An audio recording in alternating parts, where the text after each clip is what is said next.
Barka, salam, ya kuke, ya harkoki, ya komai da komai da fatan kowa da kowa yana lafiya.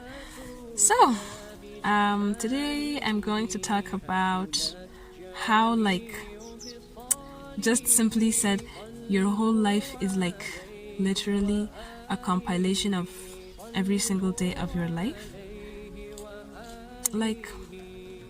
We were reading a book. Well, me and my sister are huge book lovers. We love to read, we love to refer each other to books we've read and enjoyed before and all that. So there's one book that I read and I really enjoyed it, so of course I recommended it to my sister and shared it as well. And later on, afterwards, we were kind of reviewing the book, talking about the book, what we found interesting about the book, what we found annoying and all that. So I was telling her how I found it kind of annoying. I was thinking how on earth it would be possible for a 40-year-old to be so naive and so oblivious to what's happening around her, so blind to the criminal and psychotic side of her husband, because the husband was the criminal in the book. So how was she blind to all his crimes and all the things that he kept doing to her and her family for all these years? They've been married since she was, I guess, about 20. And for 18 years, you've been living with somebody day in, day out. You depend on this person for everything. And to think that all this time you never noticed anything because you were just so self-absorbed and naive, at 40? Really? And so my sister was telling me, it is possible.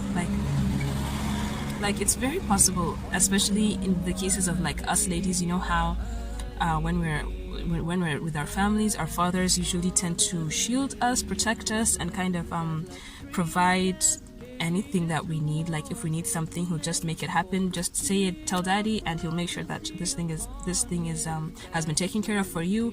Or if that cannot be, or maybe in the case that you are required to be there physically, he is going to summon one of his brothers or relatives or whatever to escort you and help you through the process, so that it would be more of the guy would be doing the things for you, while if where you needed your signature, you would sign, where you needed to talk, you would talk. Just there's always somebody there with you. There's always somebody for you to depend on and allowed to take charge of the things that you want to get done in your life. So when this is done to you, this is done for you again and again and again, and you're grown up and you're married, and then your husband takes over that role of your father, where it's hot.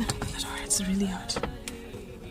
Okay, so your husband then takes over and he does everything for you. You're shielded, you're protected, you're any unnecessary thing that you don't have to go through, your husband makes sure that you don't have to go through. He'll make sure that he does it for you, or he make somebody do it for you and stuff like that. So it's very possible for many ladies to get up to that age of 40 with being so naive and inexperienced and really oblivious to so many things, because their whole lives they've been shielded and protected and spoiled, if I can say. Yeah, they've even been kind of spoiled, and that really opened my eyes. I was like, wow, that is so true. Because when you think of it, that's just your life. Your life is now, right now. Every single day, every single moment, right now is your life. If you don't take action now, you might never take action. If you don't do something now, you might never do it. To keep postponing, you don't know, you never know when it's going to be over. You never know if you'll ever get the chance to do something, because I'm sure a lot of us as married women maybe thought or wished we had done something during our pre-motherhood, pre-wife days, when you were much more free. You had a lot less responsibility and a lot less things to worry about, to have responsibility over. You wish, for example, schooling. Even though alhamdulillah I was able to finish my schooling pre-motherhood, but still there are women who only go on to university after they've had their baby. In fact, a lot of them actually had thoughts of dropping out of the university, dropping out of college once and for all, or even kind of deferring the whole school thing until after their babies are grown and all that, because of how difficult it was. And so this video is just a little reminder, I would say, to myself and to everybody, that now is your time to do what you want to do. Now is the time to do what you feel you're supposed to do, to live your life to the fullest. Like, tomorrow is not guaranteed, tomorrow is not promised. You don't know if you'll still have the chance to do this thing that you've always been wanting to do this whole time, all these years maybe. You never know. Like, for example, even starting this channel, I've been thinking about this for years now, to be honest, years. And even before, like, all the way back to my teen years, I've always like loved having these kind of imaginary audiences.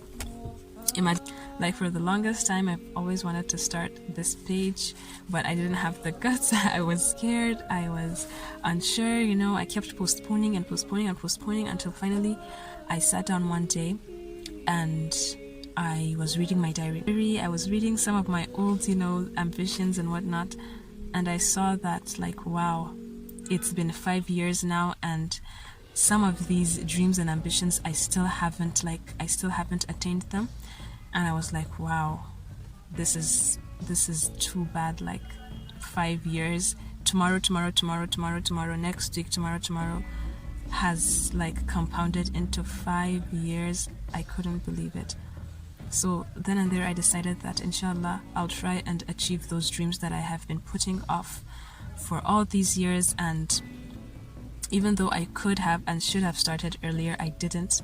Now is the time to start, and inshallah I'll try to see that I do achieve all those, you know, ambitions that I had since 2014, like 5 years ago. It's like November 2019, almost 2020, and it's just time to take action. It's time, really. Please, sisters, friends, everybody, it's time, okay? Don't wait, don't keep putting it off till tomorrow, because sometimes that tomorrow leads to a whole lifetime. You'll just wake up one day and see that you're 70 years old, you're 80 years old, and see that you haven't achieved anything, or you haven't been able to accomplish any of the goals or dreams you had set for yourself since you were like in your teens or in your 20s. And how disappointed would you be? How regretful would you be? Like, and regret is one of the worst emotions ever, because you will never know, like, that question will never be answered. Like, what if only, and it would be too late. So please, let's try, okay? Let's try and do the things we're supposed to do, the things that we want to do but we're too scared to do. Today is the day, sisters, okay? So that's all I have to discuss today. Till next time, bye.